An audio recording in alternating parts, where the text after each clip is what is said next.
Pemerintah Kabupaten Aceh Barat melalui Dinas Kesehatan setempat, menargetkan puluhan ribu anak dari usia 0 sampai 12 tahun, diberikan imunisasi polio hingga akhir tahun 2022.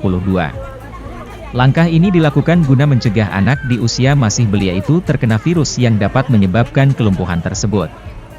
Kepala Bidang Pencegahan dan Pengendalian Penyakit Dinkes Aceh Barat, Aswar Lisa mengatakan, ditargetkan setidaknya ada 95% dari jumlah anak usia 0 sampai 12 tahun yang sudah diberikan imunisasi polio hingga akhir tahun 2022.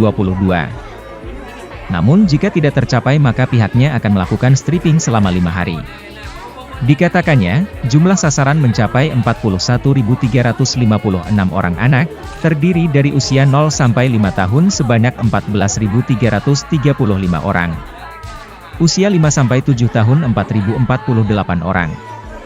Dan usia 7 sampai 13 tahun mencapai 22.973 orang.